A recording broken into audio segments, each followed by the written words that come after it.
Hey, welcome back. This is part two of the steps I'm taking as I set myself up to build my iOS app. And in this episode, I talk about my approach to LLMs. And just remember, you can always watch these videos on YouTube if you're watching on LinkedIn. All right, let's get into it. Now, let me talk about LLMs. So, in my opinion, this is just my opinion. Um, to me, the LLMs are a commodity. So I don't care. I think that the LLMs are all going to end up becoming just as good as each other. And that comes with 20 years of watching software development and watching category creation and watching how it always ends up in consolidation into one or two or three players. And so at this stage, it just becomes you making a bet and deciding you're going to go deep with one of them. That's how I'm deciding to do it. I'm not hopping around and using this one for images and this one for video and that. I'm not bothering with any of that. And I know there's a bunch of sort of harnesses or platforms that are kind of consolidating them all. But I have decided to make a bet on one platform, and it's actually not the most popular one, but I have decided to make a bet on it. And largely because I think that at the end of the day, you want something that's going to be able to give you enterprise grade um, output. And I think that this company is is going to be able to do that in the long run, largely because of their partners. They have grown-ups in the room, and that's what you need. So I'm not going to share which LLM I'm working with. You probably can guess, but I'm not going to share because it's not important. What is important is how you work with the LLM. So I am not an engineer, I am not a developer. And what I have found to be effective is to treat the LLM like it's an engineering partner, but you have to show it who mommy is. Okay. I tell my LLM, I don't care how you got here. Okay. The user doesn't care how you got here. The user wants it to work. The user wants their outcome. And so I don't care to see your thinking. I don't care how you got here. What I want is this functionality to work. I want it to be seamless. I don't want the technology to be visible. I don't want how sophisticated the technology is to be visible to the user. The user doesn't care. The user just wants it to work. And so you need to find the architecture that makes it so. And whenever the LLM wants to show me how smart it is, how sophisticated or how complex a solution could be, I rein it right back in. And I'm like, this needs to be enterprise grade. It needs to be able to scale. It needs to be secure. So it needs to be hardened. And your solutions need to make sure that they can adhere to these guidelines. But to the user, it needs to just work. It needs to be seamless. And I find that that is actually quite useful for the LLM. Um, Telling the LLM that it has to be enterprise grade usually um, results in it coming with a completely different architecture than it was initially suggesting.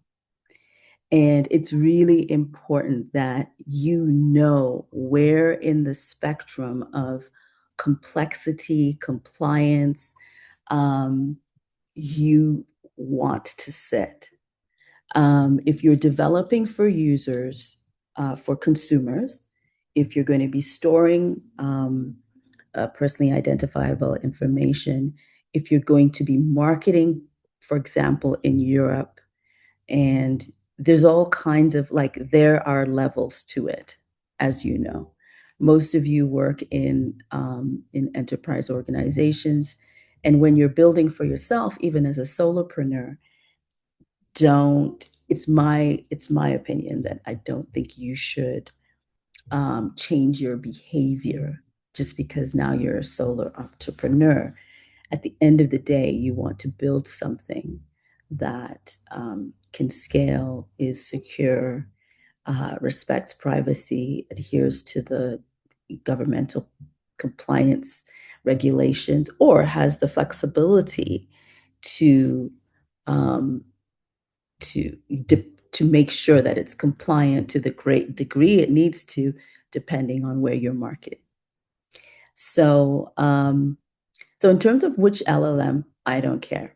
I think that the way software tends to be developed, most developers overdevelop, right? Most companies, just because they have to, um, optimize and improve the product, most companies overdevelop. And that is not any different with the LLMs. Most of us are using a fraction of what the LLM is capable of. And that fraction is going to have parity regardless of which LLM it is. I would bet my career on it. And so I'm not getting hung up and joining the nerd circle jerk on how fascinating and how awesome the LLMs are and which one is most, no. And as a result of that, I don't run into um, I haven't run into token restrictions. So I'm hearing a lot of people talk about how I'm on a business grade level with the LLM I'm working in, and I'm not spending over $100. Now, you might say, oh, well, she's not an engineer. She's probably building something really flim flam. Well, in another post, I will talk about the business requirements documents that you need to provide to the LLM. That is what is going to drive your costs down. So at the end of the day, regardless of whether you're working with AI or not, garbage in, garbage out. And with working with the LLMs, it's no different. If you understand the discipline of how to build products and how to write requirements and how to, it is a little bit different, but the thought process, the details, are what I believe are going to keep token costs down. So if you are running into budgeting issues, it means there's a lot of busy work and a lot of just garbage that's being done with the technology. And you need to rein that in. If you're an enterprise organization, you need to rein that in because you can end up spending millions of dollars. What you need are people who understand how to build products and how to provide business requirements. And that is what is going to keep your costs down. When I am talking to my peers and other founders, and they're telling me they're overrunning their budget, that may very well be the case, but what I suspect is that you've got a lot of people who don't understand how to build requirements. And that is what's killing your process because you keep on having to iterate with the AI. You have more cycles of optimization with what the AI builds. You're having issues with the AI regressing to things that were fixed in the past. No, if your prompting and documentation is on point, you're going to get more success. So let me just show you a little bit of what I've built so that you can get a sense of what I've let's see. So I hope you can see this. So this is my app. There's actually an onboarding flow before this, but the first time a user signs up, they run into this guided experience, which tells them that they can. It's initially about what we help them build is a readiness score for relocation. Um, we can tell them based on how many documents they've uploaded, how prepared they are, and see where they stand. We have different categories of documentation, so identity, immigration, financial, etc. There's quite a few categories. And then below, you can see that we have a place where they can complete their profile because what we do is we match users with the countries that they are qualified to emigrate to. And they can see what the country matches. We also have built in some gamification into the product and show them where they can manage their accounts. So um, you can see this is where users can upload their documents. It can connect with the app. They can share their docs. And so we've integrated with the Apple infrastructure. Here they can upload their resume. They can tell us a little bit about their background, etc., their education, and ultimately we will integrate with LinkedIn. And then we can tell them what countries and how many pathways are available to them. So in this case, we'll tell them how they can emigrate to Canada, what's the pathway for them to get to Canada, etc., etc. And we also connect them with professionals in the country that they are looking to move to, so lawyers, immigration agents, etc. And they can contact them, etc. From a technical standpoint, you can see that we have uh, built-in social sign-in. I'll show you that. Let me log out.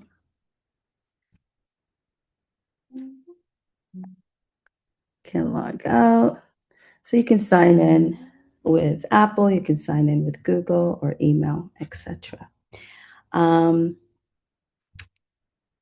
so that product is approved and waiting to be published to the Apple Store, but I am in beta test mode.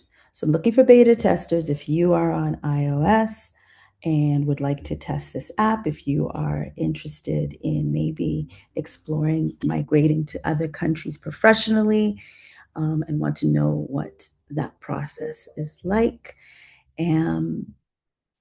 Borderless Self can help you. So that's where I'm at. So next video, I will be talking about my tech stack to build what I've built and what's sitting on the back end and what the whole process of being a non-technical person building on my own with AI, what that process has been like. and to get it to the quality that would be um, able to be approved in the Apple Store across all markets. As you all know, being able to market in Europe, you have to meet GDPR requirements, and what I'm doing to sort of harden the product and make sure that it is enterprise grade. So, if you got this far, thanks for watching. Love to hear what you're building. Love to hear what that process is like for you. And see you in the next one.